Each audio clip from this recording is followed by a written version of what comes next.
స్తోత్రం కలుగునుగాక. గట్టిగా హల్లెలూయా, హల్లెలూయా.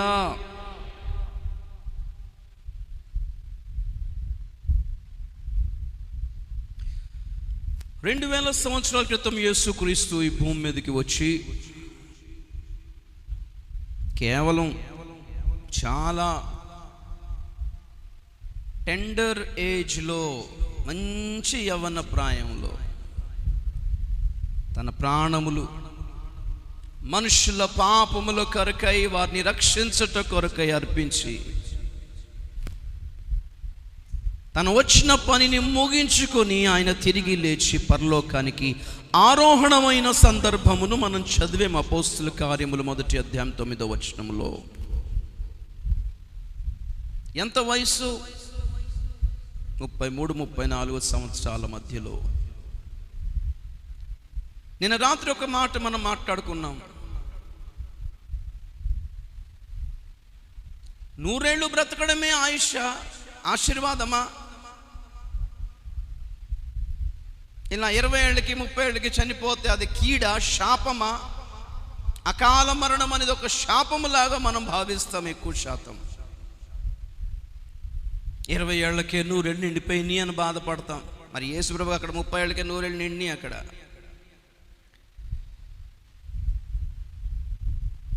100 సంవత్సరాలు బ్రతకడం అనేది గొప్ప విషయం కాదు. ఎన్ని సంవత్సరాలు బతికినా మనము భూమి మీదకి వచ్చిన పని ముగించామా లేదా? దేవుని చిత్తమును పూర్తిగా చేసామా లేదా? దేవుని చిత్తములో ఉన్నామా లేదా? దేవుడు చూపించిన మార్గములో నడిచేమా లేదా?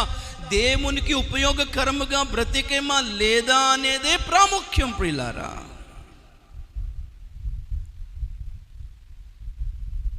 ఇరవై 30 ఏళ్ళకి చనిపోవడం అనేది కీడు కాదు, శాపము కాదు.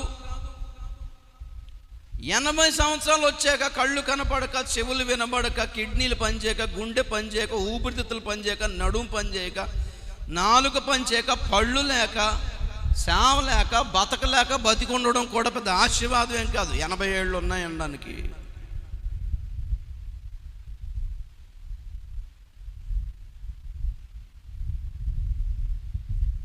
ఈ భయంకరమైన, దారుణమైన ఈ రోజుల్లో, ఈ ప్రపంచములో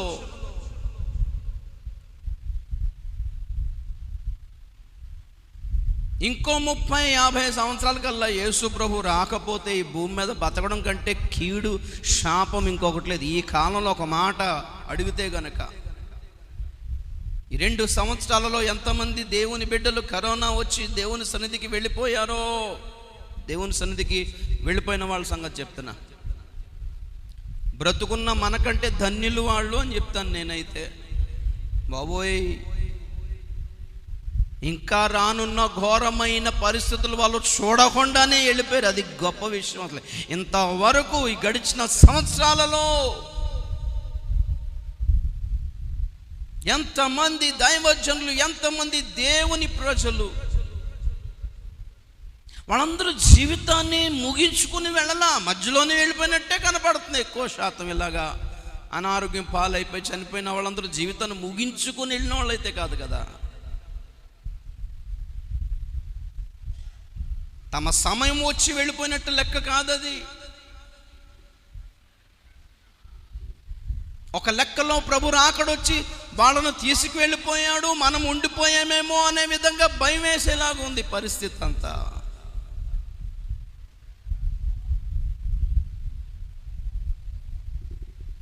ఎప్పుడు చనిపోయినా దేవుని సన్నిధికి మన ఆత్మలు చేరుతాయో లేదో దాని కొరకు సిద్ధపడడమే లక్ష్యము. మన ఆత్మీయ జీవితం యొక్క లక్ష్యము అదే అయి ఉండాలి. మన ప్రార్థన లక్ష్యము అదే అయి ఉండాలి. మన ఉపదేశము యొక్క లక్ష్యము అదే అయి ఉండాలి. దేవుని ఎదుట కనబడాలి మనం వెళ్ళిపోతే.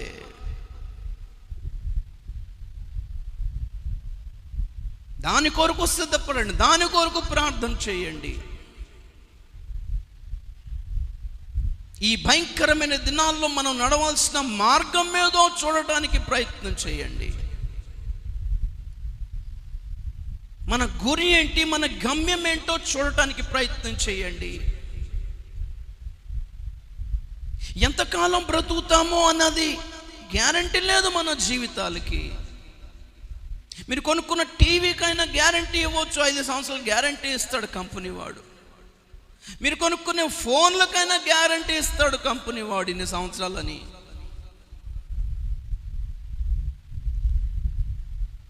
బిల్డింగ్లు కట్టేవాళ్ళు గ్యారంటీ ఇస్తారు, ఎన్నాళ్ళు నిలబడుతుంది బిల్డింగ్ అని. ఇంజనీర్ కూడా చెప్పగలుగుతాడు.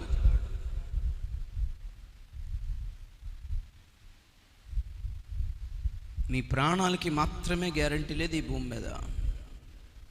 మనిషి గుండెకు గ్యారంటీ లేదు ఈ భూమి మీద. ఎప్పుడు ఆగిపోద్దో తెలియదు ప్రియులారా. ఏ క్షణమైనా ఈ లోకాన్ని విడిచిపెట్టే రోజు మీలో ప్రతి ఒక్కరికి ఉంది, నాకు కూడా ఉంది. ఈ లోకాన్ని విడిచిపెట్టగా మనం ఎక్కడికి వెళ్తాము అనేది చాలా ఇంపార్టెంట్. దాని కొరకే సిద్ధపడాలి. హడావిడిగా ట్రైన్ ఎక్కేసి సీట్లు ఆపేసుకొని సమోసాలు కొనుక్కొని టీ తాగి కూల్ డ్రింక్ తాగి సీటు ఉంది, అమ్మ సీటు దొరికింది, అబ్బాబా సీటు దొరికింది, అరే సమోసాలు రా సమోసాలు తింటే ఈలో ఒక టీటీ వస్తాడు, టికెట్ ఏది అంటాడు. తీసుకోలేదండి. ఏది అవసరమో అదే లేకుండా అన్ని సౌకర్యాల కోసం చూస్తున్నాం. ఎక్కేసి ట్రైన్ సీట్ వచ్చిందా లేదా, సీట్ ఆపేనా లేదా, సమోసా దొరికిందా లేదా, బిర్యానీ వాడు వచ్చా లేదా, టీ తాగేనా లేదా, కూల్ డ్రింక్ తీసుకున్నానా లేదా, మజ్జిగ తాగేనా లేదా, ఏ స్టేషన్ వచ్చింది, కిటికీ పక్కన దొరికిందా లేదా, అరే టికెట్ ఉందా లేదా అది చూడు ముందు. నీకు టికెట్ ఉంటే ఎంత హాయ్. టికెట్ లేదనుకో, ఆ టీ అమ్మేవాడు వచ్చినా భయం ఎత్తది, ఆ టీటీగానా కావచ్చేమో అని. అది టికెట్ ఉందనుకో, స్క్వాడ్ వచ్చినా భయపడం. ఆడికి భయపడేది ఏంటి, టికెట్ ఉంది ఇక్కడ. ఎంతసేపు లోకంలో సౌకర్యాలే చూసుకుంటున్నారు, ఆరోగ్యమే చూసుకుంటున్నారు, సదుపాయాలు చూసుకుంటున్నారు, కానీ టికెట్ ఎక్కడికి? నీ ప్రయాణం ఎక్కడికి? ఈ లోకంలో మన జీవితాలు ఒక ప్రయాణం. ఎక్కడ మొదలు పెట్టాం, ఎక్కడ ముగిస్తాం, ఎక్కడ ఏ స్టేషన్ ఎక్కాం, తల్లి గర్భంలో పుట్టినది మొదలుకొని ఎక్కడ స్టేషన్ ఎక్కాం, ఎక్కడ స్టేషన్ దిగుతాం. ఈ లోకంలో ఈ భూమి అంతా ఒక రైల్వే ట్రాక్. ఇదంతా ఈ ప్రపంచం అంతా మన ప్రయాణంలో ఉన్నాం ప్రస్తుతానికి. టికెట్ లేదు కానీ ఆరోగ్యం కావాలి, ఉద్యోగాలు కావాలి, డబ్బులు కావాలి, పండగలు కావాలి, బట్టలు కావాలి, బంగారం కావాలి, ఆస్తులు కావాలి. అరే నువ్వు టికెట్ సంపాదించు.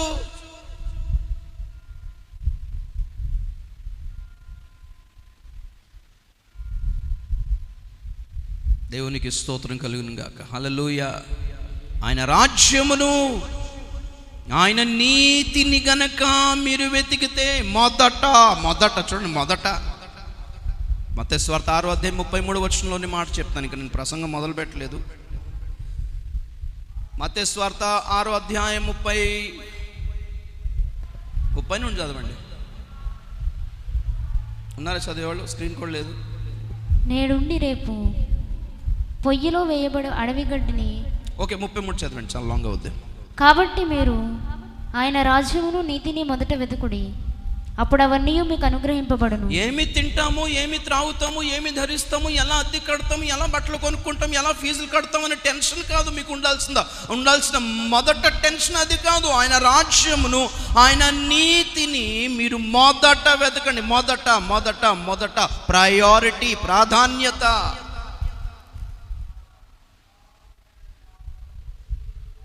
మనం లిస్టులో ప్రాధాన్యత దాని కొరకై అయి ఉండాలి. నేను దేవుని రాజ్యంలో ఉన్నానా లేదా, నీతిగా బ్రతుకుతున్నానా లేదా అనేదే ప్రాధాన్యత అయి ఉండాలి. అప్పుడు మీకు అవన్నీ అనుగ్రహించబడును. ఏం తినాలి, ఏం తాగాలి, అబ్బే దేవుని రాజ్యంలో రాక్కర్లేదు. ఎలాగొస్తారు దేవుని రాజ్యానికి? మారు మనసు పొందాలి, బాప్తిజం తీసుకోవాలి, పరిశుద్ధాత్మ పొందుకోవాలి, తీర్మానం తీసుకోవాలి, లోకం నుంచి వేరవ్వాలి, సంఘంలో చేర్చబడాలి, సంఘంలో నమ్మకంగా ఉండాలి, జీవితాన్ని దేవునికి అప్పగించుకోవాలి, సేవకుని నడిపింపులో ఉండాలి. ఇవేమీ అక్కర్లేదు. ఏమి తినాలి, ఏమి తాగాలి, ఏమి ధరించాలి, ప్రార్థన అవసరాలు రాసేయాలి. 1000 మంది సేవకులకి వాళ్ళే చేస్తారు ప్రార్థన. అవన్నీ సక్సెస్ అయ్యే పనులైతే కావు. సక్సెస్ అవుతున్నట్టు కనిపించిన ఆశీర్వాదం అయితే కాదు. సంపాదించింది ప్రతిదీ ఆశీర్వాదం అనుకునేరు.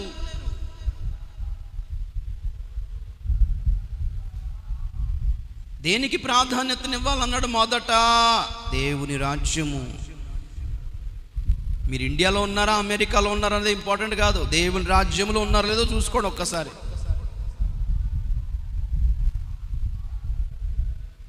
మేము అమెరికాలో ఉన్నామండి, మంచిది. దేవుని రాజ్యంలో ఉన్నావా?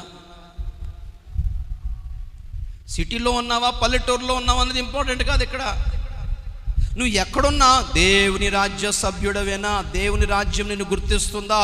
వీడు మా వాడే, మా ఊరి వాడే, మా ప్రపంచం వాడే, మా దేశం వాడే అని ఆ పరలోకం మనలను రికగ్నైజ్ చేస్తుందా, గుర్తుపడుతుందా అనేది ఇంపార్టెంట్.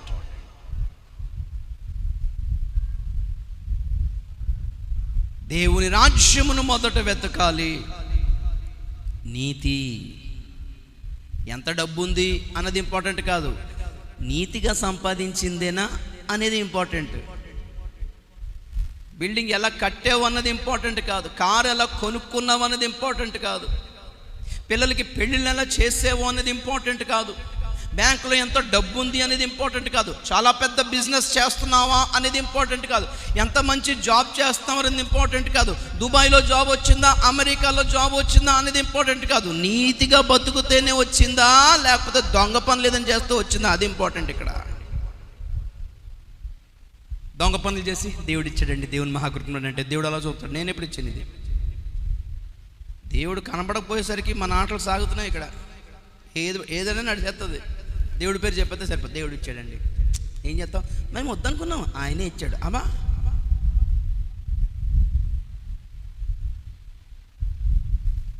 సరే, టాపిక్ ఏంటి అంటే మన జీవితాలు ఈ లోకంలో హాయిగా బతకడం అనేది కాదు సబ్జెక్ట్. ఇక్కడ తొందరగా ఈ లోకాన్ని విడిచిపెట్టి వెళ్ళిపోబోతున్నాం. దేవునికి స్తోత్రం కలిగిన గాక. కొంతమందికి ఈ మాట జీర్ణించుకోదు. అంటే చచ్చిపోతామా అనేది ఉంటుంది మైండ్లో. చావంటే అంత భయం ఏంటో నాకు తెలియదు. నిన్న రాత్రే చెప్పాను, రక్షణ పొందినప్పుడే మనం చచ్చిపోయాం. అసలు రక్షణ పొందినప్పుడే చచ్చిపోయాం ఈ లోకం కొరకు. నిజంగా లోకం కొరకు చనిపోయారా లేదా అనేది తేలాల్సిన అవసరం ఉంది. 2 పదాలు ఉపయోగిస్తాడు పౌలు. మీరు క్రీస్తుతో కూడా మృతి పొందిన వారైతే, చనిపోయిన వారైతే ఒక మాట అంటాడు. తర్వాత మీరు క్రీస్తుతో కూడా లేపబడిన వారైతే అని ఇంకొక మాట అంటాడు. చదువుతారా? కొలస్సీ పత్రిక 2వ అధ్యాయం 26 నుండి చదవండి. కొలస్సీ 2:26 నుండి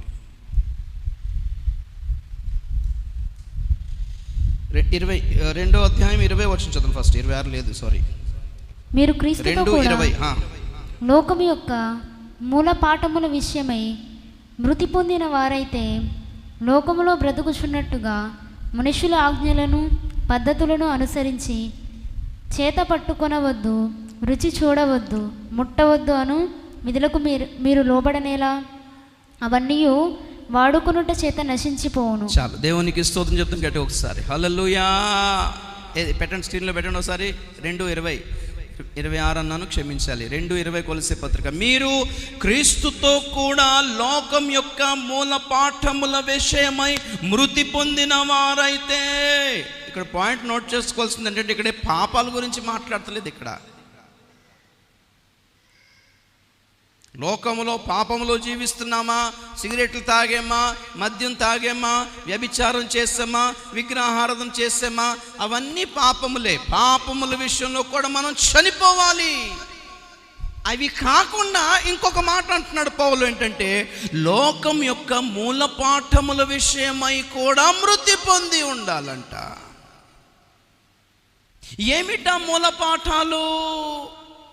లోక సంబంధమైన ఆచారాలు, వ్యవహారాలు. అందరికీ ఎలాగుంటుంది? చేత పట్టుకోవద్దు, రుచి చూడవద్దు, ముట్టవద్దు, తినొద్దు, తాగొద్దు, అటెళ్ళాలి, చేతులు కడగాలి, ఇది చెయ్యాలి, తలంటు పోసుకోవాలి, పిల్లడ్డొస్తే దారి దాటొద్దు, ఇది చెయ్యాలి. కొన్ని ఆచారాలు ఉంటాయి కదా, కొంతమందికి సాంప్రదాయాలు ఉంటాయి. లోక సంబంధమైన ఆచారాలు, వ్యవహారాలు, జీవన విధి విధానాలు, జీవన శైలి, ప్రపంచ ప్రజలు బ్రతుకుతున్న బ్రతుకు విధానము వేరు, దేవుని ప్రజలు బ్రతుకుతున్న బ్రతుకు విధానము వేరై ఉండాలి. మనము వాటన్నిటి కొరకు మృతి పొందిన వారమైతే లోకస్తులు భయపడే దాని గురించి మీరు భయపడనేలా? లోకస్తులు పట్టించుకునే విషయము గురించి మీరు పట్టించుకోవడం ఏంటి అంటున్నాడు. 3:1 చదవండి, అదే కొలస్సీ. మీరు క్రీస్తుతో కూడా లేపబడిన వారైతే పైనున్న వాటినే వెదకుడి, అక్కడ క్రీస్తు దేవుని కుడిపార్శ్వమున కూర్చుండి ఉన్నాడు. తర్వాత కూడా చదివేయండి.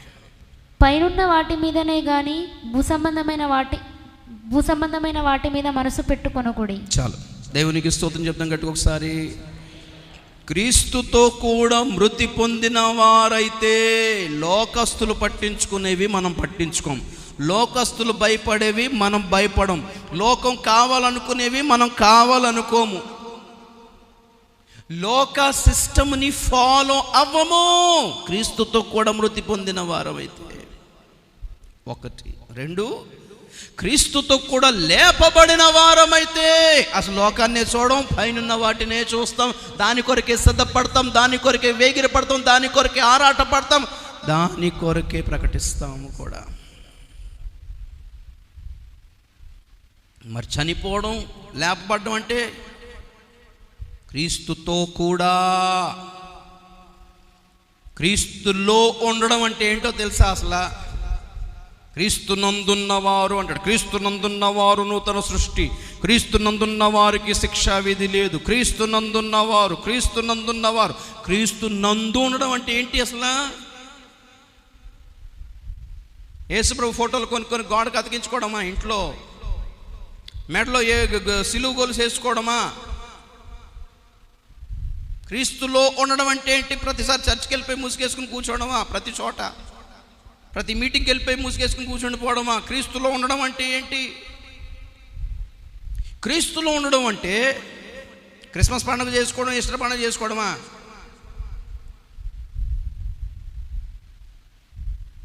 క్రీస్తు మరణ, సమాధి, పునరుద్ధానములో పాలి భాగస్థులై ఉండడమే క్రీస్తులో ఉండడం అంటే, క్రీస్తునందు ఉండడం అంటే. ఆయన మరణములో పాలి భాగస్థులమై ఉండాలి, ఆయన సమాధిలో పాలి భాగస్థులమై ఉండాలి, ఆయన పునరుద్ధానములో పాలి భాగస్థులమై ఉండాలి. ఎలాగా? ఆయన మరణం అంటే ఎలా చనిపోయాడైనా? సిలువలో చనిపోయాడు. మనము కూడా ఈ లోకం కొరకు సిలువ వేయబడితే క్రీస్తు మరణములో, క్రీస్తు సిలువలో పాలి భాగస్థులైనట్టు. అంటే మారు మనసు పొందడం. సింపుల్గా చెప్పాలంటే మారు మనసు పొందడం అంటే లోకం కొరకు చచ్చిపోయి ఇక మీదట నాకు ఈ లోకం వద్దు దేవా అని తీర్మానం తీసి, నేను పరలోకపు బాటలో నేను నడుస్తాను ప్రభువా, నీ వైపే చూస్తాను నాయనా, ఇంతకుముందు చేసినవన్నీ క్షమించేయి ప్రభువా, తెలియక చేశాను నాయనా, నన్ను శుద్ధి చేసి నన్ను కడిగేసాయి ప్రభువా, సారీ ప్రభువా, క్షమించు ప్రభువా, అటు చూడను ప్రభువా, ఇటే చూస్తాను ప్రభువా, నీ వైపే నడుస్తాను ప్రభువా అని తీర్మానం తీసుకోవడమే మారు మనసు అంటే. మారు మనసు అంటే ఏంటనుకుంటున్నారు? ఇంకా మారు మనసు పొందున్నవాడు యేసుతో మరణములో పాలు పొందాడు. మరి మారు మనసు పొందిన వ్యక్తిని నెక్స్ట్ ఏం చేయాలి? బాప్తీసం ఇవ్వాలి. బాప్తీసంలో యేసుతో సమాధి చేయబడ్డాం. బాప్తీసం అనగా యేసుక్రీస్తుతో పాటు పాతి పెట్టబడుట. రోమపత్రిక 6:4, రోమపత్రిక 6:4 అదేనా? కాబట్టి తండ్రి మహిమ వలన క్రీస్తు మృతులలో నుండి ఎలాగూ లేపబడెను, అలాగే మనమును నూతన జీవం పొందిన వారమై నడుచుకొనున్నట్లు మనము బాప్తిస్మము వలన మరణములో పాలు పొందుటకై ఆయనతో కూడా పాతిపెట్టబడితిమి. హల్లెలూయా. బాప్తిసములో మరణములో, యేసు మరణములో పాలు పొందుటకై ఆయనతో కూడా పాతి పెట్టబడ్డాం. కరెక్ట్ మారుమనసు పొందుంటే యేసుతో మరణించినట్టే. కరెక్ట్ బాప్తిజం తీసుకుంటే యేసుక్రీస్తుతో సమాధి చేయబడినట్టే. కరెక్ట్ పునరుద్ధానం. మూడోది, పునరుద్ధానంలో పాలి భాగస్తులు అవడం అంటే ఏంటి? పరిశుద్ధాత్మను పొందడమే. ఎందుకంటే క్రీస్తును మృతులలో నుండి లేపింది ఎవరు? అదే రోమపత్రిక 8:11 చదవండి ఒక్కసారి. రోమపత్రిక 8:11. మృతులలో నుండి యేసును లేపిన వాని ఆత్మ మీలో నివసించిన ఎడల, మృతులలో నుండి క్రీస్తు యేసును లేపిన వాడు చావునకు లోనైన మీ శరీరములను కూడా మీలో నివసించుచున్న తన ఆత్మ ద్వారా జీవింపజేయును. దేవునికి స్తోత్రం కలుగునుగాక. శబ్దం గట్టిగా హల్లెలూయా. మీరు పరిశుద్ధాత్మ పొందుకుంటే మీరు పునరుద్ధానములో పాలి భాగస్తులు అవ్వబోతున్నారు. రాకడలో, ప్రభు రాకడలో లేపబడబోతున్నారు. మృతులైతే సజీవులవుతారు, సజీవులైతే రూపాంతరము చెందుతారు. దానికి పరిశుద్ధాత్మ అవసరమయ్యున్నాడు. దానికి ప్రక్రియయే బాప్తిసం దగ్గర మనం ఈ 3 కార్యాలు చూస్తున్నాం. బాప్తిసం అంటే సమాధి చేయడం అన్నాం కదా. ఎవరికి సమాధి చేస్తారు? సేవకులు. చచ్చిపోయిన వాళ్ళకి సమాధి చేస్తారంటే బాప్తిసం ఎవరికి ఇవ్వాలి? మారు మనసు పొందిన వాళ్ళకి ఇవ్వాలి. మారు మనసు అంటేనే చచ్చిపోవడం. ఈ లోకం కొరకు, నేను చేసిన ప్రతి పాపం కొరకు చచ్చిపోయిన అన్నమాట. తాగుబోతుడు చచ్చిపోతే ముందు బాటిల్ పెట్టినా తాగుతాడా? ఇంకా ముందు తాగేటోడు నాయనా, ఇప్పుడు బాటిల్ పెట్టినా లేత్తలేడు నాయనా అంటే, ఎందుకు లేస్తాడు? నువ్వు లేస్తా, నువ్వు ఉంటావు, ఇటు పారిపోతావు. అలా ప్రతి పాపము కొరకు చచ్చిపోయి ఉండాలి. అదే మారు మనసు. అలా మారు మనసు పొందిన వాళ్ళని బాప్తిస్మం ఇస్తాం. చచ్చిపోయిన వాళ్ళని సమాధి చేసినట్టే. సేవకులు ఆ వ్యక్తిని పట్టుకొని నీళ్ళలో ముంచి పొరుగబెడతారు, చూసారా? సమాధి చేయటము. కొంతమంది కూర్చోబెడతారు, ఆఫ్ కోర్స్ పర్లేదు, కానీ జనరల్గా సమాధికి ఒక ఉపమాన రూపకముగా కనిపించాలి. పడుకోబెడతారు. పడుకోబెడితే సమాధి అయిపోయింది. పడుకోబెట్టిన తర్వాత ఆ క్షణం, 2 క్షణాల తర్వాత ఎప్పుడైతే లేపుతామో దానిని అంటారు క్రీస్తుతో కూడా లేపబడుట. మారుమనసు పొందిన వ్యక్తికి బాప్తిస్మం ఇచ్చేటప్పుడు ఎప్పుడైతే పడుకోబెడతామో నీళ్ళల్లో, 1 క్షణం 2 క్షణాలు కనపడతలా, లేడిక లేడు, చచ్చిపోయాడు, సమాధి చేశారని అర్థం. ఎప్పుడైతే నీళ్ళలోంచి లేపేమో ఇది నూతన సృష్టి, క్రొత్త జన్మ, కొత్త వ్యక్తి, కొత్త మార్గం. క్రొత్తగా బర్త్ సర్టిఫికేట్ ఇక్కడ గవర్నమెంట్ దగ్గర కాదు, అక్కడ పేర్లు నమోదవుతాయి. సర్టిఫై చేయబడతాడు, ఇతడు పరలోకపు సంబంధి అని. ఇప్పుడు మాటను గుర్తుపట్టండి. మీరు క్రీస్తుతో కూడా లేపబడిన వారైతే, అంటే నిజంగా మీరు పొందింది మారు మనసు అయితే, నిజంగా మీరు పొందిన బాప్తిస్మం కరెక్టే అయితే, వ్యాలిడ్ అయితే, సరైనదే అయితే, నిజంగా మీరు పొందింది పరిశుద్ధాత్మ అయితే, లోకం యొక్క మూల పాఠాలను, ఆచారాలను, సాంప్రదాయాలను పాటించాలని ఆతృత మీకు ఉండదు. ఒకటే లక్ష్యం, లోకం ఎటుపోతే ఎవరు కావాలి? లక్ష్యము యేసుక్రీస్తే, ఆయన రాకడయే, ఆయన సింహాసనమును చేరుటయే. నేను ఈ లోకానికి సంబంధించిన వాడను కాను, నా రాజ్యం అది, మా ఊరది, మా దేశం అది, నేను వెళ్ళిపోవలసిన వాడను అనే భావన ఉంటుందంట. Praise the Lord.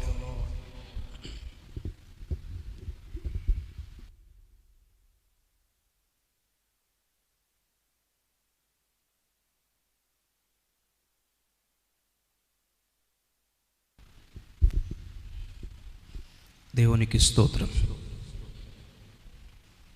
ఇవన్నీ మనకి ఎక్కడ కనిపిస్తున్నాయంటే యేసు ప్రభు జీవితంలో కనిపిస్తున్నాయి. ఆయన పుట్టుక ఒక లక్ష్యంతోనే పుట్టాడు, బ్రతకడం ఒక లక్ష్యంతోనే బ్రతికాడు. 12 సంవత్సరాలకే వెళ్ళిపోయాడు, నా పని నేను ముగించేసేయాలి, నేను వచ్చిన పని ముగించేసేయాలి అంటే ఇది వయసు కాదు నాన్న. నువ్వు చెప్తే ఎవరు పట్టించుకుంటే ఇదేనా ఏజా, ఇదేనా వయసా? ఆగరాదు, వయసు వచ్చేవరకు ఆగరాదు అంటే అప్పుడు వెళ్ళిపోయి అమ్మ నాన్న దగ్గర లోపడ్డాడు. ధర్మశాస్త్రం ప్రకారంగా ఒకడు యాజక పరిచర్య చెయ్యాలంటే అతనికి 30 సంవత్సరాల వయసు ఉండాలి. ఆ వయసు వరకు కనిపెట్టాడు. వాళ్ళ లెక్కలో 30 సంవత్సరాల వయసే మేజర్ అయినట్టు.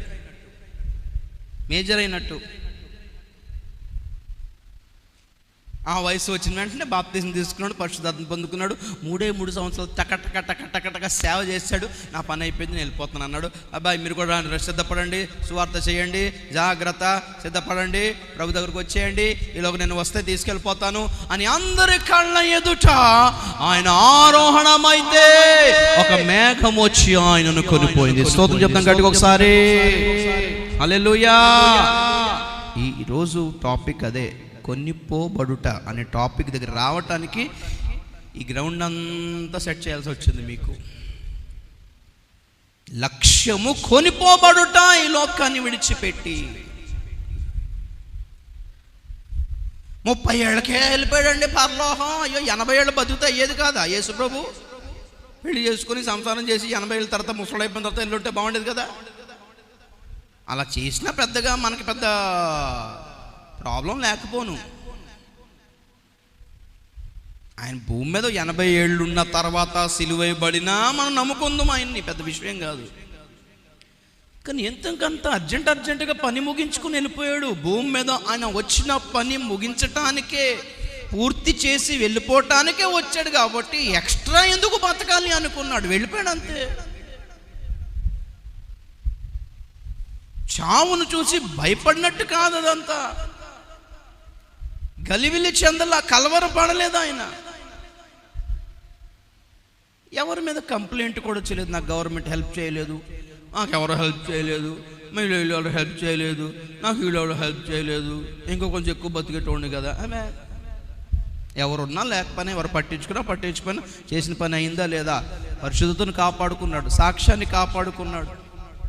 ఎంత శోధన వచ్చినా, ఒళ్ళంత కొళ్ళ పొడిచినా ఆయన పడిపోకుండా నిలిచి ఉండి సాక్షిగా నిలబడి ఒక రక్షణ కార్యమును సాధించి తన యవ్వన రక్తమును చిందించి అందరికి ధైర్యం చెప్పి వెళ్ళిపోయాడు. జీవితం అంటే ఇలా ఉండాలి. ఎన్ని సంవత్సరాలు బతికేమన్నది కాదు, ఎంత బతికినా కరెక్ట్గా బతికేమో లేదా అనేది ఇంపార్టెంట్. ఎంత దీర్ఘంగా బ్రతికేమో అన్నది ఇంపార్టెంట్ కాదు. ఎంత తక్కువ బ్రతికినా కరెక్ట్గా బ్రతికేమా లేదా, లక్ష్యమును చేరుకున్నామా లేదా, వచ్చిన పని చేసామా లేదా, చేస్తున్నామా లేదా అనేది లక్ష్యం. ప్రియులారా, భూమి మీద ఉండడం లక్ష్యం కాదు, వెళ్ళిపోవడమే లక్ష్యము. పని మీద హైదరాబాద్ వెళ్తారండి, ఎన్ని రోజులు పని అయినంత వరకు, అవునా కదా. పని మీద ఢిల్లీ వెళ్ళారు, పని మీద ముంబై వెళ్ళారు, ఫ్యామిలీ ఉంది ఇక్కడ, పని మీద వెళ్ళారు, అక్కడికి వెళ్ళిపోయారు. హైదరాబాద్ బాగుందండి అని అక్కడ ఇల్లు కట్టేసుకుని ఉండిపోతే ఎలా ఉంటుంది పరిస్థితి? ఇక్కడ భార్య చూస్తుంది, రాలేదేంటని. మాకు ఒరిస్సాలో కొన్ని ఊర్లు వెళ్తే అక్కడ జనాలు వచ్చే, ముఖ్యంగా స్త్రీలు ముందుకు వచ్చి ప్రార్థన అవసరం చెప్తారు. అయ్యా ప్రార్థన చేయండి, అయ్యా ప్రార్థన చేయండి అని. పాపం రోగాల కోసం చేసుకునే వాళ్ళు ఉన్నారు, ఆర్థిక ఇబ్బందులు కూడా ఉన్నారు. కానీ ఎక్కువగా దేనికోసం ప్రార్థన చేయించుకుంటారు తెలుసా? ఏమండి మా భర్త ముంబై వెళ్ళాడండి వ్యాపారానికి, 10 సంవత్సరాలు అయిపోయింది, అడ్రస్ లేడు. ఇంకెక్కడ అడ్రస్ ఉంటాడు? ఎవరోదాన్ని పట్టుకుని సెటిల్ అయిపోయింటాడు అక్కడ. మా ఆయన వెళ్ళిపోయాడండి, 5 సంవత్సరాలు అయిపోయింది, సౌండ్ లేదండి. అప్పుడు ఫోన్లోనే చేసేటాడు కొత్తలో, తర్వాత ఫోన్లు మానేసాడండి. భర్తలు, కొడుకులు, అన్నలు ఇవే రిక్వెస్ట్లు. ఒకడు ముంబై వెళ్ళాడు, ఒకడు బెంగళూరు వెళ్ళాడు, ఒకడు చెన్నై వెళ్ళాడు, ఒకడు హైదరాబాద్ వెళ్ళాడు అయ్యా, ఒకడు ఢిల్లీ వెళ్ళాడు అయ్యా. అయ్యా ఏమైందో ఏంటో అక్కడ ఏదో వ్యాపారం మీద వెళ్ళాడు. వ్యాపారం పనులు, స్వెటర్ బిజినెస్ అవి చేస్తుంటారు కదా. ఊర్లలో నుంచి సిటీస్కి వెళ్ళిపోయి స్వెటర్ బిజినెస్ ఎప్పుడు చేస్తారు? ఈ అక్టోబర్, ఇది సెప్టెంబర్, అక్టోబర్, నవంబర్, డిసెంబర్ చలికాలంలో స్వెటర్లు అమ్ముతారన్నమాట. ఆ చైనా బార్డర్, టిబెట్ వాళ్ళంతా ఆ స్వెటర్లు తయారు చేసి పంచుతూ ఉంటారు. వాళ్ళు బిజినెస్ చెయ్యాలి. అలాగే జనరల్గా సెప్టెంబర్ నెలలో వెళ్ళాడంటే జనవరి ఫిబ్రవరి కల్లా వచ్చేయాలి, మార్చ్ కల్లా వచ్చేయాలి. వేసవకాలంలో మొత్తం దుకాణం మూసేసి వెళ్ళిపోతారు వాళ్ళు ఎవరింటి వాళ్ళు. అలా వచ్చేయాల్సిన వాళ్ళు రావట్లా, అట్టే ఉండిపోతున్నారు.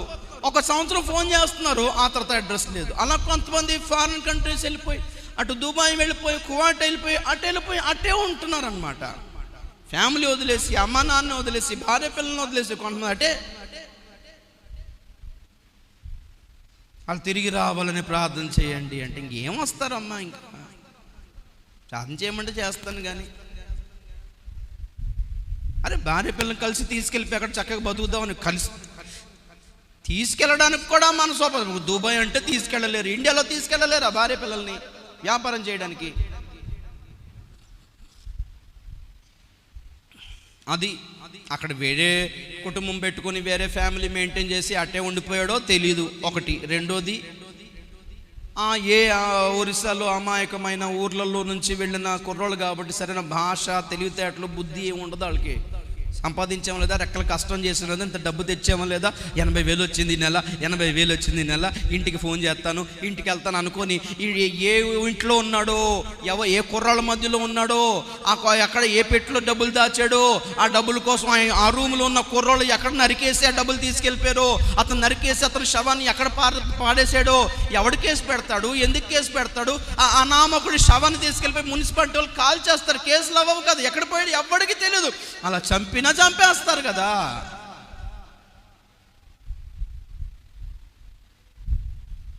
అని వాళ్ళని నేను కొంచెం గద్దించడం జరుగుతుంటుంది. గద్దిస్తాను పెద్దదానికి, ఆమె ప్రార్థన చేస్తాను యేసునామములో అని నేను ఆలోచించాలి, బుర్ర ఉపయోగించాలి.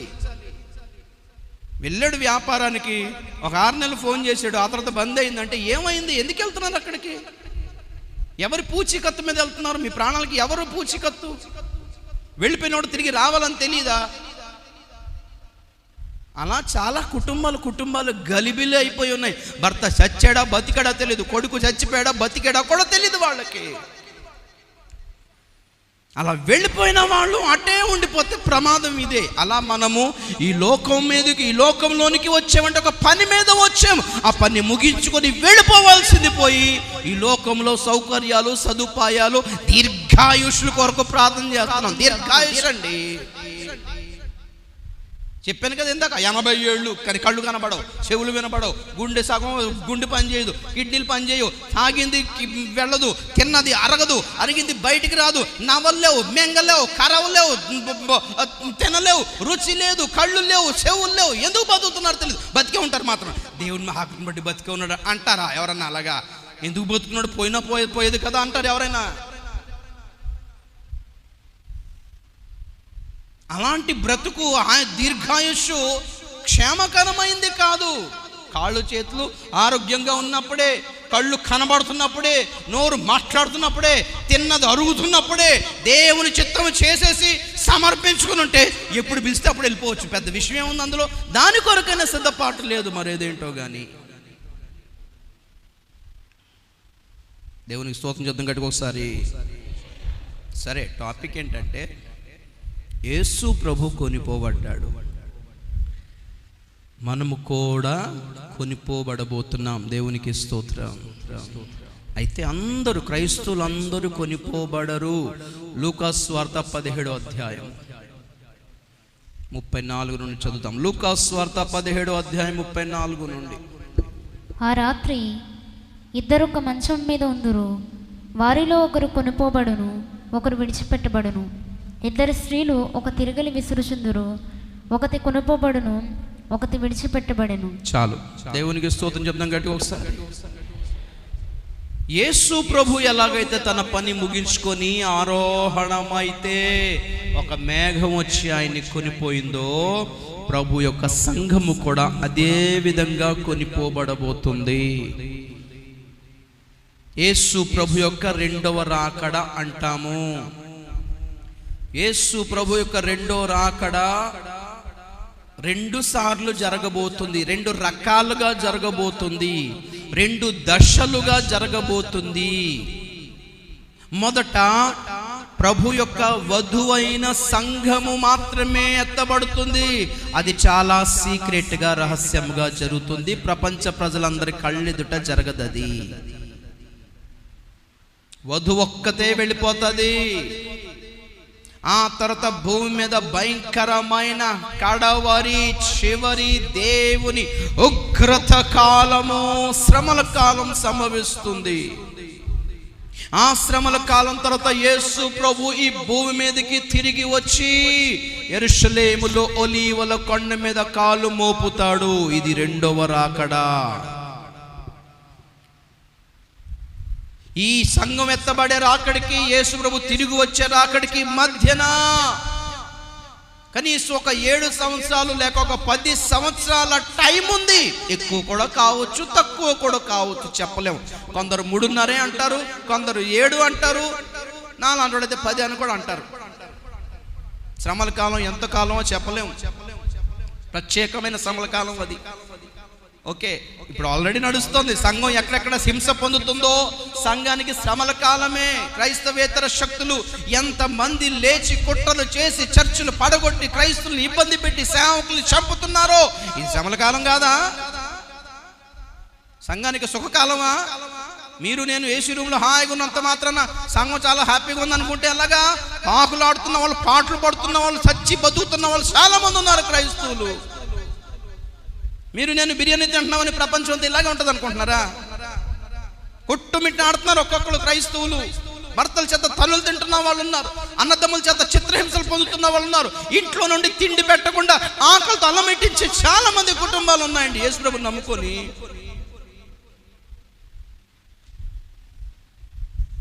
సంఘం స్థాపించబడినప్పటి నుంచి ఈ రోజు వరకు హింస పొందుతానే ఉంది, నలుగుతానే ఉంది సంఘము. చీల్చబడతానే ఉన్నారు క్రైస్తవులు, కోయబడతానే ఉన్నారు క్రైస్తవులు, నరికివేయబడతానే ఉన్నారు క్రైస్తవులు, కాల్చివేయబడతానే ఉన్నారు క్రైస్తవులు.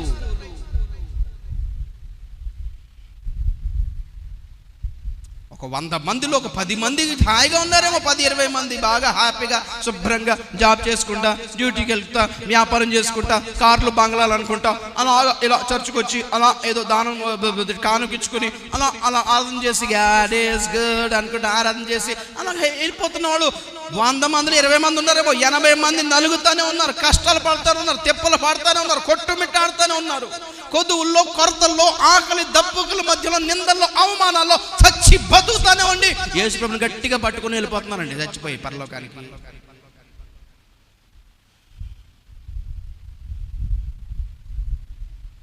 హాయిగా ఉన్న వాళ్ళు అంటారు సంఘం శ్రమల్లో ఉండాలి అంటే నిజమే, కరెక్టే, అది కరెక్ట్ పాయింట్. అది ఎవరు హాయిగా ఉన్నారో వాళ్ళు శ్రమలు పాలవలసిందే. ఇప్పుడు నవ్వుచున్నాం మీరు దుఃఖింతురు, ఇప్పుడు కడుపు నిండి ఉన్న వారులారా మీరు ఆకలి గొందురు అని ప్రభు చెప్పిన మాట కరెక్ట్. అది ఇప్పుడు హాయిగా ఉన్నారా? నీకే రాబోతున్నాయి.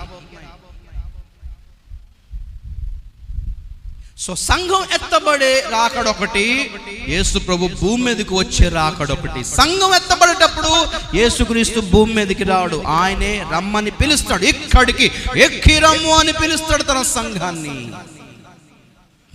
దానినే కొనిపోబడుట అంటారు. అయితే క్రైస్తవులందరూ వెళ్ళరు. అదే మనం చదువు ఇక్కడ మాట, ఇద్దరు ఒక్క మంచం మీద పడుకుని ఉంటే ఒకరు కొనిపోబడతారు, ఒకడు విడవబడతాడు. ఇద్దరు స్త్రీలు తిరగలి విసురుతుంటే ఒకరు కొనిపోబడతారు, ఒకరు విడిచిపెట్టబడతారు.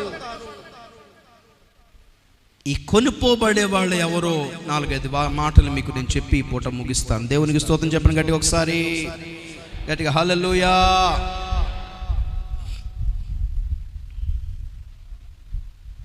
యెషయా గ్రంథం 57వ అధ్యాయం 1వ వచనం చదువుదాం. యెషయా గ్రంథం 57వ అధ్యాయము 1వ వచనం. నీతిమంతులు నశించుట చూచి ఎవరునూ దానిని మనస్సున పెట్టరు. భక్తులైన వారు తీసుకొని పోబడుచున్నారు. కీడు చూడకుండా నీతిమంతులు కొనిపోబడుచున్నారని ఎవనికీ తోచదు. స్తోత్రం చెప్తాం గట్టిగా ఒకసారి, గట్టిగా హల్లెలూయా. నీతిమంతులు కీడు చూడకుండా కొనిపోబడుచున్నారు. ఈ సంగతి ఎవరికీ అర్థం కావటం లేదు. నాకు చూస్తారా, ఈ లోకం ఇప్పుడు ఏ కీడు చూస్తున్నారో అంతకంటే భయంకరమైన కీడు రాబోతుంది. ఇప్పుడు మనం ఏ శ్రమలు చూస్తున్నామో అంతకంటే ఘోరమైన శ్రమలు రాబోతున్నాయి. మత్తయి సువార్త 24:21 సృష్టి ఆరంభము మొదలుకొని లోకారంభము మొదలుకొని ఇప్పటి వరకు అట్టి శ్రమ కలగలేదు, ఇక ఎప్పుడునూ కలగబోదు అంటున్నాడు. శ్రమలు చూడలేదా భూమి మీద? చూసాం. క్రైస్తవులను హింసించడం చూడలేదా? చూసాం. యూదులను, హిట్లర్ లాంటి వాడైతే యూదులను గ్యాస్ ఛాంబర్లో పెట్టి కాల్చి నురుగులు కక్కుకొని చచ్చేలాగా చేశాడు. 65 లక్షల మంది యూదులను. క్రైస్తవులను చంపబడలేదా? మనం చూడలేదా? వార్తల్లో వినలేదా? మన తరంలోనే 2008లో ఒరిస్సాలో భయంకరమైన హింస, 2014లో ఇరాక్, సిరియా, లిబియా అనే ప్రాంతంలో క్రైస్తవుల పట్ల భయంకరమైన హింస ఇంకా రాబోతుంది. ఊరికై నేను వచ్చినప్పుడల్లా ఎక్కడికి మీటింగ్కి వెళ్ళినా చాలా మంది అంటుంటారు మనకి ఇక్కడ ఆంధ్ర తెలంగాణలో, ఒరిస్సా అండి మీది, ఒరిస్సాలో చాలా కష్టం అంట కదండి. అబ్బో ఇక్కడ బాగుంది, అయితే మరి ఇక్కడ చంపట్లేదా క్రైస్తవుల్ని? ఒరిస్సాలో బాగా కష్టం అంట కదండి. ఇక్కడ చర్చిలు పడగొట్టట్లేదా? ఇక్కడ సేవకులు చంపట్లేదా? ఇక్కడ దూషించట్లేదా? ఎవడో మీకు పర్మిషన్ ఇచ్చింది? లే పో అని పాపం ఏదో చిన్న పాకేసుకుని ఆరాధన జరుపుకుంటుంటే అది కూడా ఊరు అవతల అక్కడ కూడా వచ్చి ఎవడో పర్మిషన్ ఇచ్చి ఎవడు పడితే వాడు రుబాబు క్రైస్తవుల మీదనేనా? ఉగ్రవాదులను ఏమంటలేదు, మళ్ళీ నా రేపిస్టులని దొంగల్ని ఎవడేం అంటలేదు, డబ్బులు తినే రాజకీయ నాయకులు ఎవడం అంటలేదు. రుబాబు అంతా క్రైస్తవుల మీదనా, ప్రార్థన చేసే వాళ్ళ మీదనా రుబాబు అంతా, రోషం అంతా, రుబాబ్ అంతా, స్టైల్ అంతా, గొప్ప అంతా, దాదాగిరి అంతా క్రైస్తవుల మీద చూపిస్తున్నారు. చూడండి, ఉగ్రవాదుల మీద లేదు, మళ్ళీ బాంబులు పేల్చే వాళ్ళ మీద, నరికే వాళ్ళ మీద, మన అక్క చెల్లెలను తీసుకెళ్ళిపోయి రేపులు చేసే వాళ్ళ మీద అక్కడ రుబాబు చూపిరు వీళ్ళంతా. అక్కడ నోరు రాదు, మళ్ళీ ఎక్కడ మాట్లాడాలో అక్కడ మాట్లాడరు వీళ్ళంతా. లేవా ఇక్కడ? లేవా? కొట్టుమిట్టాడుతున్న వాళ్ళు ఉన్నారండి. ఉసూరు అనుకుంటూ సాగుతున్న సేవకులు ఉన్నారండి. ఏదో కష్టపడి చిన్న సంఘం కట్టుకుంటే వాళ్ళు వచ్చి బెదిరించేసరికి ఉన్న క్రైస్తవులు అక్కడ ఉన్న సంఘంలో వాళ్ళు కూడా 4-5 ఎందుకు వచ్చిన సంఘం, ఎందుకు వచ్చిన చర్చి, ఎందుకు వచ్చిన మతంలో అనుకుని వెళ్ళిపోయిన వాళ్ళు ఉన్నారు. మరలా ఆ సేవకుడు సూర్యం అనుకుంటే ఇప్పుడు ఎక్కడికి వెళ్ళి సేవ చేయాలో అర్థం కాదు. అలాంటి పరిస్థితుల్లో కొట్టుమిట్టాడుతున్న వాళ్ళు ఉన్నారు, ఎక్కువే ఉన్నారు. క్రైస్తవుల్లో ఇండి మరలా వెనక్కి మతంలోకి, హైందవ మతంలోకి వెళ్ళిపోయిన వాళ్ళు ఉన్నారు. ఆ ఊర్లు వెళ్ళిపోయి ఆ క్రైస్తవులను తీసుకొచ్చి గుడికొచ్చి అమ్మవాళ్ళ కారికి దండం పెట్టి నేను ఎప్పుడు చేయను, ఆ మతంలోకి నిలలను, పొరపాటు అయిపోయింది, మళ్ళీ బొట్టు పెట్టుకోండి, మళ్ళీ బొట్టు పెట్టుకుని అమ్మవారి దగ్గరికి దండం పెట్టి ఆ పూజలకి దండం పెట్టి నేను ఇంకెప్పుడు వెళ్ళనయ్యా, పొరపాటు అయిపోయింది అయ్యా, అమ్మ తల్లి ఇంకెప్పుడు చేయనమ్మా అని యేసు ప్రభుని విడిచిపెట్టి వెనక్కి వెళ్ళిపోయిన వాళ్ళు లేరా ఇక్కడ ఆంధ్ర తెలంగాణలో? ఒరిస్సాలోనే కష్టమా? ఇంక ఒరిస్సాలోనే బాగున్నారు. ఇప్పటికిప్పుడు 2 నెలల క్రితం ఒక ఊర్లో 10-15 కుటుంబాలను వెళ్ళగొట్టేశారు క్రైస్తవుల్ని.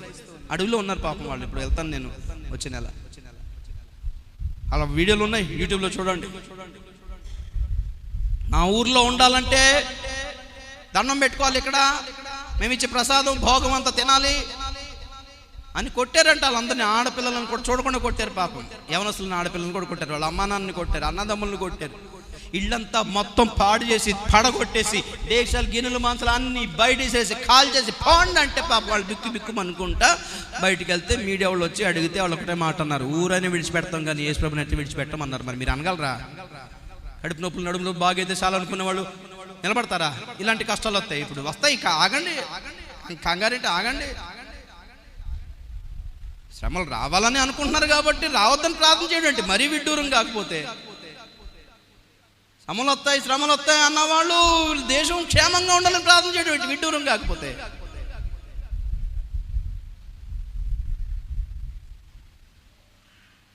ఏది వచ్చినా నేను నిలబడి ఉండాలి ప్రభువా అని ప్రార్థన చేసి సిద్ధపడాలి. కానీ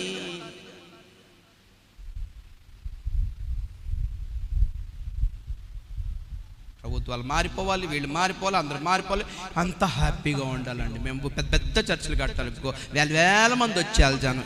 దీన్ని ఉద్యమం అనుకుంటున్నారా? అది కాదు ఉద్యమం. అదే ఉద్యమం అయితే ఆల్రెడీ అలా ఉన్నారు. చాలా దేశాల్లో పీస్ఫుల్గానే ఉన్నారు. చాలా సంఘాల్లో వేల మందే ఉన్నారు. వాళ్ళకి ఆల్రెడీ ఉద్యమం ఉన్నట్టే. అద్భుతాలు స్వస్థతలు ఉద్యమం అనుకుంటున్నారా? ఘనమైన అద్భుతాలు చేసిన వాళ్ళు లేరా? దాన్ని ఉద్యమం అంటామా? పోనీ ఉన్నారు కాబట్టి. లోకం విడిచిపెట్టి, లోక సంబంధమైన దాన్ని విడిచిపెట్టి పరలోకము వాటి కొరకై, పరలోక సంబంధమైన వాటి కొరకై ఆశపడి ఆతుర పడడమే ఉద్యమం ప్రియులారా. క్షయమైనది అక్షయతను ధరించడమే మార్పు. కడబూరం రోగును క్షయమైనది అక్షయతను ధరించును, మనమందరము ఈ మార్పు పొందుదుము అన్నాడు పౌలు. మార్పు, ఏ మార్పు కావాలి? ఈరోజు సంఘానికి ఏం మార్పు కావాలి? క్షయమైన వాటి కొరకు ప్రాకులాడేవాడు అక్షయమైన వాటి కొరకు వేగిరపడే మార్పే నిజమైన ఉద్యమం ప్రియులారా. ఏంటనుకున్నారు? అద్భుతాలు, ఆశ్చర్య కార్యాలు దేవుడు చేస్తాడండి, చేయడం అంటలేదు నేను. అవే ఉద్యమం అనుకోకండి, ఆల్రెడీ జరుగుతున్నాయి కనుక అంటున్నాను నేను. ఒక్కొక్క సంఘంలో, ఒక్కొక్క మీటింగ్లో వేల మంది రావడమే ఇంతకుముందు అండి. అబ్బో వేల మంది జనం వస్తారు, రివైవల్, ఇది ఉద్యమం అనుకుంటే వేల మంది విశ్వాసం ఉన్న సంఘాలు ఇండియాలోనే ఒక 200-300 ఉన్నాయండి. 10,000కు తక్కువ లేరు వాళ్ళ విశ్వాసులు. మరి ఆల్రెడీ ఉద్యమం వచ్చేసినట్టే మరి ఉన్నాయి కాబట్టి. ఒకప్పుడు 30 ఏళ్ల క్రితం నా చిన్నప్పుడు చూసాను, సేవకుడు అంటే పాపం ఉసూరు అనుకుంటా పట్టుమని 30-40 మంది ఉంటేనే సంఘం వండేది. ఒకప్పుడు పాత డొక్కు సైకిల్ వేసుకొని బిక్కు అనుకుంటే తిరిగేవారు అసహాయ సేవకులు పాపం. మరి ఆ లెక్కతో పోల్చుకుంటే ఇప్పుడు దేవుడు ఘనమైన స్థితిలో సేవకులు దీవించలేదా? సంఘాలని దీవించలేదా? పరిచర్యను దీవించలేదా? విస్తరింప చేయలేదా? ఎక్కువ మంది జనం వచ్చేలా చేయలేదా? ఆల్రెడీ నడుస్తున్నాయి. అయినా ఇది ఉద్యమం కాదు అంటున్నాను. శరీర సంబంధమైన క్రైస్తవులు, లోక సంబంధమైన క్రైస్తవులు ఆత్మ సంబంధులుగా మారడమే ఉద్యమం ప్రియులారా. ఒకతే కొనిపోబడును, ఒకతే విడిచిపెట్టబడును. ఎవరు వాళ్ళు? నంబర్ 1 నీతిమంతులై ఉండాలి. ఇప్పుడు చూస్తున్న కీడు కంటే దారుణమైన కీడు రాబోతుంది. లోకారంభము మొదలుకొని ఎన్నో శ్రమలు వచ్చినాయి, కానీ వచ్చేది ఇంతకు ముందు లాంటిది కాదు అన్నాడు. మీరు ఇంతకుముందు ఎన్నడూను జరగలేదు, కలగలేదు, మీరు చూడలేదు అంటున్నాడు. అలాంటి భయంకరమైన కీడు రాకుండానే నీతిమంతులు కొనిపోబడతారు. స్తోత్రం చెప్పండి గట్టిగా ఒకసారి. మరి ఎవరు నీతిమంతులు? ఎలా ఉంటారు నీతిమంతులు? హల్లెలూయా. చాలా ఉన్నాయి, 1-2 గుర్తు చేయాలి కదా. ఆదికాండం 15:5 అబ్రహాము నమ్మెను, యెహోవా అది అతనికి నీతిగా ఎంచెను. Praise the lord. Okay, next 6వ వచనం. అతడు యెహోవాను నమ్మెను, ఆయన అది అతనికి నీతిగా ఎంచెను. నా చూడండి, స్తోత్రం చెప్పండి గడుగు ఒకసారి. దేవుడు అబ్రహాంతో అన్నాడు, నీ సంతానం ఆకాశ నక్షత్రాలా చేస్తానన్నాడు. కానీ అబ్రహాం వయసుకి, సారమ్మ వయసుకి అది సెట్ కాదు. సైన్స్ ఒప్పుకోదు. ఈ వయసులో అంటే అంటుంది సైన్స్. అయితే బుర్రందా బుద్ధందా అంటాడు. వయసులో ఉన్నప్పుడు ట్రీట్మెంట్ చేయించుకోవాలి, కానీ వయసులో ఉన్నప్పుడు చూసుకోవాలి, కానీ వయసులో ఉన్నప్పుడు మేము ఏదైనా చేద్దాం. కానీ ఇప్పుడు లేదండి పలానా డాక్టర్ అయితే అవుతుంది అన్నారండి, 100 ఏళ్ళకైనా అవుతాడు అన్నాడు. ఎవడో డాక్టర్ చదువుకున్నాడా, సర్టిఫికేట్ తెమ్మను, సైన్స్ ఒప్పుకోదు అనేవారు అబ్రహాం కాలంలోని సైంటిస్టులు. అయితే అబ్రహాం కాలం ఏంటి, ఈ కాలంలో కూడా సైన్స్ అదే అంటుంది. అలా కుదరదండి, అబ్బే ఆ వయసుకి అసలు సపోర్ట్ చేయదండి, అబ్బే 60 ఏళ్ళకి పుట్టట్లేదా అంటే 60 కదా, అక్కడ 90 ఏళ్ళ మా అమ్మకే, సారమ్మకే. డాక్టర్లు ఒప్పుకోకపోయినా దేవుడు అన్నాడు నీకు సంతానం ఇస్తానంటే అబ్రాహాం ఏం చేశాడు? అట్టెట్ట కుదురుతుంది, డాక్టర్లు కాదన్నారు కదా అనలేదు. డాక్టర్లు కూడా ఒకవేళ అవ్వచ్చు, ఛాన్సెస్ ఉన్నాయి అనుంటే నువ్వు చెప్పింది కరెక్టే ప్రభా, డాక్టర్లు కదా అదే అన్నారు అంటాం, మనలా అంటడం అయితే. కానీ బైబిల్ చెప్తుంది అబ్రహాముకి నిరీక్షణకు ఆధారం లేనప్పుడే నమ్మాడంట. దేవుడు చెప్పిన దానికి అసలు ఎక్కడ సపోర్ట్ కనపడతలా, ఎక్కడ ఆధారం కనపడతలా, అది జరుగుతుందని ఏ మాత్రం సూచన కనపడతలేదు. అయినా ప్రభా ఇది నువ్వు చెప్పావు కాబట్టి ఓకే, నువ్వైతే ఓకే. నీకు ఎవడో డాక్టర్ చెప్పుంటే నమ్మకపోదును కానీ, ఎవడో సైంటిస్ట్ చెప్పుంటే నమ్మకపోదును కానీ, ఎవరో రాజకీయ నాయకుడు చెప్పుంటే నమ్మకపోదును కానీ, నువ్వు చెప్పావు కాబట్టి నమ్ముతున్నాను ప్రభా. స్తోత్రం చెప్పండి గడికి ఒకసారి. కళ్ళు మూసుకుని దేవుని వాక్యాన్ని నమ్మితే నువ్వు నీతిమంతుడు. దేవుడికి కావాల్సింది అదే. అరే ఒక రాజకీయ నాయకుడు నమ్మేస్తున్నారు, ముక్కు మొహం తెలియని అబ్బాయికి మీ అమ్మని ఇచ్చి పెళ్లి చేసి ఆడిని నమ్ముతున్నారు.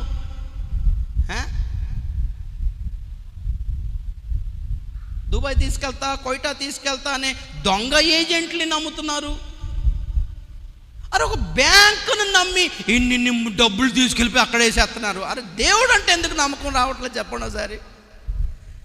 దుర్మార్గుల్ని, దొంగల్ని, దోచుకునే వాళ్ళనైనా నమ్ముతున్నారు కానీ ప్రాణం పట్టిన దేవుని మీద నమ్మకం రావట్లేదంటే ఏం విశ్వాసులండి?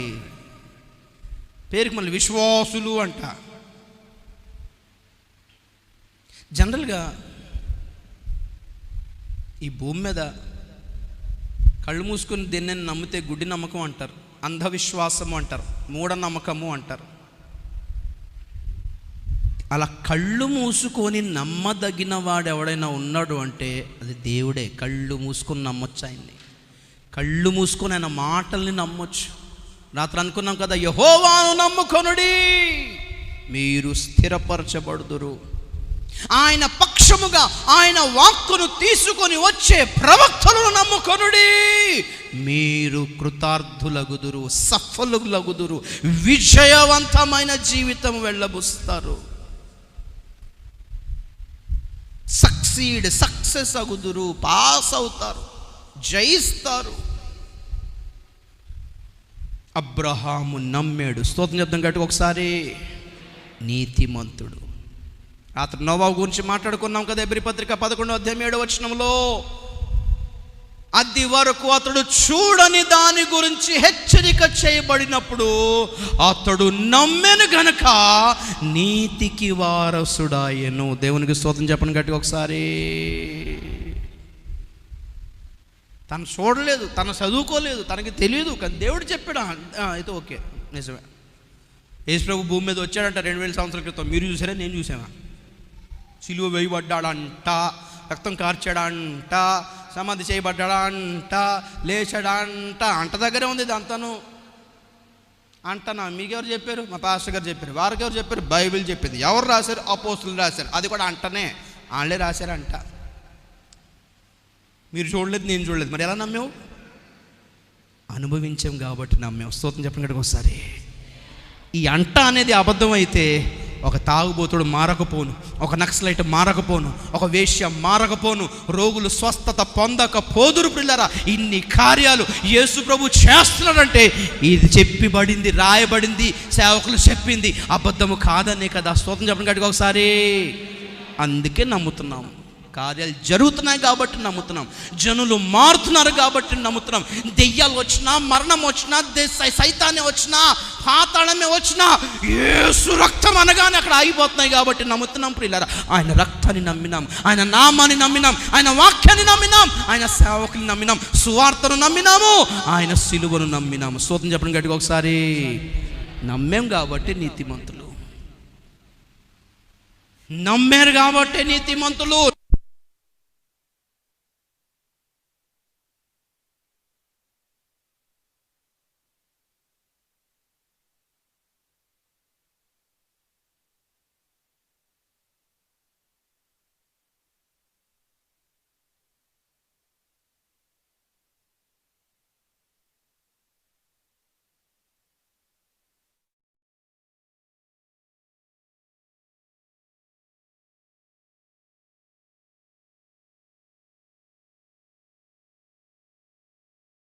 వచ్చాడు, అమ్మా మరి అమ్మా నీ కడుపులో ఒక బిడ్డ రాబోతున్నాడు అని. నేను పురుషుని ఎరుగని దాననే, సంబంధం లేకుండా పిల్లలు ఎలా పుడతారు? ఏ సైన్స్ ఒప్పుకుంటుంది? ఏంటో ఈరోజు చాలామంది గనులైన సేవకులు, స్కాలర్స్ బాగా చదివేస్తున్నారు కాబట్టి, చదువుకున్నారు కాబట్టి బైబిల్ని సైన్స్తో పోల్చడానికి, బైబిల్ని సైంటిఫిక్గా బైబిల్ని శాస్త్రీయపరంగా ప్రూవ్ చేయడానికి, రుజువుపరచడానికి ఎన్ని ప్రాకులు ఆడుతున్నారు. ఎందుకు అర్థం కావట్లేదు. సైన్స్ ఒప్పుకోకపోతే బైబిల్ని నమ్మవా? నేను నమ్ముతాను. అలా నమ్మిన వాళ్ళే నీతిమంతులు. స్తోత్రం చెప్పండి ఒకసారి. సైన్స్ ప్రూవ్ చేయదండి. మొదటి రోజున సూర్యుడు వచ్చాడు, ఎక్కడి నుంచి వచ్చాడు, వెలుగు వచ్చింది, అది సైంటిఫిక్గా లేదు కదా. మూడో రోజున మొక్కలు వచ్చాయట, చెట్లు వచ్చాయట, సూర్యుడు లేకుండా చెట్లు ఎక్కడ చేస్తాయండి, సూర్యుడు లేకుండా చెట్లు ఎక్కడ చేస్తాయండి. సైన్స్ ఒప్పుకోదు. నువ్వు ఒప్పుకోకపో, సైన్స్ ఒప్పుకోకపో, నేను నమ్ముతున్నాను దేవుణ్ణి. సూర్యుడు లేకుండా మొక్కలు తీసుకొచ్చాడు ఆయన, సూర్యుడు లేకుండా వెలుగు తీసుకొచ్చాడు ఆయన. నీకు నమ్మకం లేదా? మాకు నమ్మకం ఉంది. స్వతంత్రం చెప్పడానికి కట్టుకోసారి. అరే దేవుని పక్షంగా దబాయించి మాట్లాడకపోతే ఇంకెలాగా? సైంటిఫిక్గా దీనికి ఒక రీజన్ ఉందండి. ఫస్ట్ డే యాక్చువల్లీ సూర్యుడు లేకపోయినా వెలుగు ఎక్కడి నుంచి వచ్చి ఉంటుందంటే, చెప్పకపోతే నమ్మరా? ఏంటో సైంటిఫిక్గా, ఫిలాసఫీలో, హిస్టరీలో ఎవరో వివేకానంద గారు యేసు ప్రభు గురించి చెప్తే మనకు వచ్చిందేంటి చెప్పండి. నిజం చెప్తాను. యేసు ప్రభు గురించి చెప్పాడు, వివేకానంద గురించి కూడా చెప్పారు, గాంధీ గారు కూడా చెప్పారు, గొప్ప వాళ్ళందరూ చెప్పారు. కానీ వాళ్ళు రక్షణ పొందలేదు. వాళ్ళ సాక్ష్యం నీకు నాకెందుకండి? వాళ్ళ సాక్ష్యం మీకే. రక్షణ పొందని వాళ్ళ సాక్ష్యాన్ని అంత హైలైట్ చేయవలసిన అవసరం ఏంటి? ఎవరో రాజకీయ నాయకులు చెప్పండి, సరే యేసు ప్రభు గురించి 4 మాటలు చెప్పారంటే, మరి యేసు ప్రభు కూడా మరి 5,000 మందికి మరి ఎన్ని రొట్లయ్యాడు?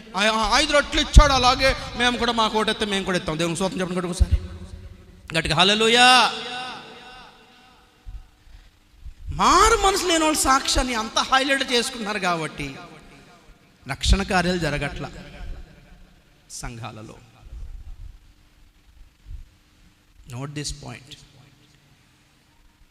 రక్షణ పొందిన వాళ్ళ సాక్ష్యమే అపవాదిని జయించిన సాక్ష్యం. స్తోత్రం చెప్పండి గట్టిగా ఒకసారి. లోకాన్ని జయించిన సాక్ష్యం అది. స్వస్థత సాక్ష్యాలు కూడా కాదు, రక్షణ సాక్ష్యమే వ్యాలిడ్. ఎవరు నీతిమంతులు? యేసు ప్రభుని, ఆయన వాక్యాన్ని నమ్మిన వాళ్ళు నీతిమంతులు. దేవునికి స్తోత్రం. 1 తెస్సలోనికీ పత్రిక 4వ అధ్యాయము 17వ వచనం చదువుదాం. ఎవరు కొనిపోబడతారు ప్రభు రాకడలో? ఆ మీదట సజీవులమై నిలిచియుండు మనము వారితో కూడా ఏకముగా ప్రభువును ఎదుర్కొనుటకు ఆకాశ మండలమునకు మేఘముల మీద కొనిపోబడుదుము. కాగా మనము సదాకాలము ప్రభువుతో కూడా ఉందుము. స్తోత్రం చెప్పండి గట్టిగా ఒకసారి. హల్లెలూయా. ఎవరు కొనిపోబడతారు? సజీవులమై నిలిచియుండు మనము కూడా కొనిపోబడతాం. ముందు ఏమై ఉండాలి? ఆత్మీయతలో సజీవులమై ఉండాలి. వాస్తవంగా అక్కడ పౌలు రాసిన మాట, దాని అర్థం ఏంటి? ప్రభు వచ్చినప్పుడు 16వ వచనంలో ఆర్భాటముతో, ప్రధాన దూత శబ్దముతో, దేవుని బోరతో పరలోకము నుండి ప్రభు దిగి వచ్చినప్పుడు క్రీస్తునందు మృతులైన వాళ్ళు, మృతులైన పరిశుద్ధులు లేస్తారు. ఆ తర్వాత బ్రతికున్న మనము కూడా కొనిపోబడతామని చెప్తున్నాడు. దానిని ఆత్మీయంగా నేను కొంచెం మార్చి చెప్తున్నాను. ఏంటంటే సజీవులమై నిలిచి ఉండు మనము కూడా కొనిపోబడుదుము అన్నాడంటే ప్రభు రాకడలో ఎత్తబడేవాళ్ళు ఎవరై ఉండాలి? ఆత్మీయతలో చచ్చిన వారై ఉండొద్దు, సజీవులై ఉండాలి, జీవము గల వాళ్ళై ఉండాలి, వాళ్ళ తీర్మానాలు సజీవమై ఉండాలి, వాళ్ళ ఆత్మీయత సజీవమై ఉండాలి, వాళ్ళ విశ్వాసము సజీవమై ఉండాలి, వాళ్ళ సాక్ష్యము సజీవమై ఉండాలి. రెండోది నిలిచి ఉండాలి, జారిపోయి ఉండొద్దు, ఎక్కడో దేని మీద ఒరిగిపోయి ఉండొద్దు, ఎక్కడో పడిపోయి ఉండొద్దు, ఎక్కడో దిగజారిపోయి ఉండొద్దు, ఎక్కడో గొప్ప కూలిపోయి ఉండొద్దు, నిలబడి ఉండాలి. స్తోత్రం చెప్పండి గట్టిగా ఒకసారి. వాళ్ళు కొనిపోబడతారు ప్రభు రాకడలో. మూడోది యోబు గ్రంథం 34వ అధ్యాయం 20వ వచనం చదువుదాం. మొదటిది నీతిమంతులు కొనిపోబడతారు. రెండవది సజీవులమై నిలిచి ఉండువారు కొనిపోబడతారు. మూడవది మధ్యరాత్రి వేళ 34:20 యోబు గ్రంథం. ఏది స్క్రీన్ మీద పెట్టండి పోనీ. వారు నిమిషంలో చనిపోవుదురు, మధ్యరాత్రి వేళ ప్రజలు కల్లోలము నొంది నాశనమగుదురు, బలవంతులు దైవికముగా కొనిపోబడెదరు. స్తోత్రం చెప్తాం గట్టిగా, హల్లెలూయా. ఎవరు? బలవంతులు. బలహీనులు వెళ్ళరు, బలహీనులు వెళ్ళరు ప్రియులారా. లోక సంబంధమైన మూల పాఠములకు భయపడిపోయి లోబడిపోయిన వాళ్ళు వెళ్ళరు. ఆచారాలు సాంప్రదాయాలు పాటించే వాళ్ళు వెళ్ళరు. బలహీనులై భయపడిపోయి వెనకంజ వేసే వాళ్ళు వెళ్ళరు. బలవంతులే వెళ్తారు. ఆత్మీయతలో బలంగా ఉన్న వాళ్ళు వెళ్తారు. బలమైన వాక్యాహారం తిన్న వాళ్ళే వెళ్తారు. కరువు కాలములో దేవదూతలు వచ్చి ఏలియాకు ఆహారం ఇస్తూ ఏమన్నారు? ఆహారము పుచ్చుకొని బలము పొందుము, నీవు ప్రయాణించవలసింది ఉంది చాలా. ఈ లోకములో పరిశుద్ధమైన మార్గములో ప్రయాణము చేయాలి అంటే ఆత్మీయతలో బలముగా ఉండాలి. బలముగా ఉండాలి అంటే బలమైన ఆహారము పుచ్చుకొని ఉండాలి ప్రియులారా. రాత్రికి చెప్తాను దాని గురించి. దేవునికి స్తోత్రం చెప్తాం గట్టి ఒకసారి. హల్లెలూయా. బలవంతులే కొనిపోబడతారు, నీతిమంతులు కొనిపోబడతారు. ఆత్మీయతలో సజీవులుగా ఉన్న వాళ్ళు కొనిపోబడతారు. ప్రభుని నమ్ముకొని మరలా పాపములో లోకములో పడిపోయిన వాళ్ళు వెళ్ళరు, నిలిచి ఉన్న వాళ్ళే వెళ్తారు. కళ్ళు మూసుకుందాం, ప్రార్థన చేద్దాం. ప్రైజ్ ద లార్డ్, హల్లెలూయా. స్తోత్రము నాయనా. రిబాలా షదుడా రిబాలా కతురా. Glory lord, we praise you. పరిశుద్ధుడా నీకు వందనాలు, పరిశుద్ధుడా నీకు వందనాలు, మహోన్నతుడా నీకు వందనాలు, మహిమా స్వరూపుడా నీకు వందనాలు. యేసు ప్రభు నమ్ముకున్నావా? ఆయన రక్తముతో కడగబడ్డావా? ఆయన సేవకులను నమ్మేవా? వారు ప్రకటించిన సువార్తను నమ్మేవా? ఆయన సిలువ యాగమును నమ్మేవా? ఆయన మరణమును నమ్మినావా? ఆయన పునరుద్ధానమును నమ్మినావా? నీవు నమ్మిన దానవైతే, నీవు నమ్మిన వాడవైతే, నమ్మిన ఆమె ధన్యురాలు. మరియ గురించి మనం మాట్లాడుకున్నాం కదా. నేను పురుషుని ఎరగని దాననే, సైన్స్ ఒప్పుకోదే అన్నది. కానీ దూత వచ్చి అన్నాడు, దేవుని మాట నిరర్థకము కాదు కాదు. మనుషులు చెప్పేదైతే కుదరకపోవచ్చేమో కానీ దేవుని మాట ఎప్పుడు ఫెయిల్ అవ్వదమ్మా, విఫలము కాదమ్మా, ఓడిపోడమ్మా. దేవుడు పలికాడంటే ఎప్పుడు ఫెయిల్ కాదమ్మా. అంటే నీ మాట చొప్పున నాకు జరుగునుగాక అన్నది. అందుకే ఎలిజబెతు ఆ తర్వాత లూకా సువార్తలో ఒక కీర్తన పాడి ఒక మాట చెప్తుంది, ప్రభువు దూత చేత చెప్పిన మాట నిజముగా సిద్ధించును గనుక, నిజముగా నెరవేరును గనుక, దూత తెచ్చిన ఆ మాటను నమ్మిన ఆమె ధన్యురాలు. నువ్వు నమ్మితే నీతిమంతుడు. ఈ వాక్యాన్ని నమ్మితే నీతిమంతుడవు. యేసు నామమును నమ్మితే నీతిమంతుడవు. యేసు రక్తమును నమ్మితే నీతిమంతుడవు. ప్రియులారా, నీతిమంతులు కొనిపోబడతారు. భయంకరమైన ఉగ్రత కాలము రాకమునిపే కొనిపోబడతారు. సజీవులమైతే కొనిపోబడతారు. ముందులాంటి జీవము లేదు కదా, చలనము లేదు కదా. ప్రార్థనలు, చచ్చిపోయిన ప్రార్థనలు చాలా మంది చేస్తారు. బోరు కొడుతున్నాయి కొందరి ప్రార్థనలు. చావు కనపడుతుంది, ఏవి చేయలేవు. కొన్ని ప్రసంగాలు, కొన్ని ప్రార్థనలు, కొన్ని పాటలు, కొన్ని ఆరాధనలు ఈ కాలంలో అద్భుతమైన హంగులు ఉన్నాయి, మ్యూజిక్లు ఉన్నాయి, కానీ జాగ్రత్తగా చూడండి, సజీవమైనవి కావు, జీవింప చేయలేకపోతున్నాయి. గుండెల్లో గుచ్చుకోవాలి ఒక్కొక్క మాట, ఒక్కొక్క ఆరాధన ప్రజలలో గలిబిలి సృష్టించి దెయ్యాలు కేకలేసి పారిపోయేలా చేయాలి, లోక సంబంధమైన కట్లు తెగిపోయేలా చేయాలి. జీవము కలిగిన వంటి అవే.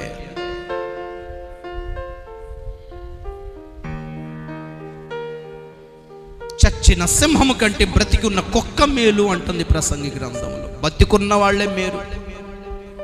చచ్చిన సింహంతో ఎవరు భయపడతారండి? అది గాండ్రించాల్సింది లేదు. దాని బదులు బతికిన కుక్క మేలు కదా, అది మొరుగుతుంది. దొంగలు వస్తే, దానికి డౌట్ వస్తే మొరుగుతుంది, హెచ్చరిస్తుంది. హెచ్చరికలు లేవు, గద్దింపులు లేవు,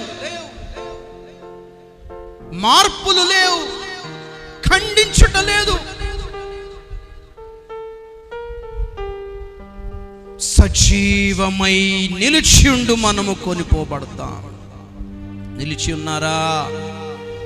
ఉపదేశంలో నిలిచి ఉన్నారా? 5 సంవత్సరాల క్రితం ఏమి బోధిస్తున్నారు, ఈ కాలంలో ఏమి బోధిస్తున్నారు? మారిపోయారా? నిలిచి ఉన్నారా అదే ఉపదేశంలో? ముందు ఏమనుకున్నారు, ఇప్పుడు ఏమనుకుంటున్నారు? తీర్మానాలు మారిపోయాయి కదా. గురి, లక్ష్యము, దర్శనం అంతా మారిపోతుందా? నిలిచి ఉన్నారా? ఒక్కటే ఉపదేశం, ఒక్కటే లక్ష్యం, ఒక్కటే తీర్మానం, ఒక్కటే దర్శనం అయి ఉండాలి. నిలిచి ఉందుముగాక. ప్రార్థన చేద్దాం.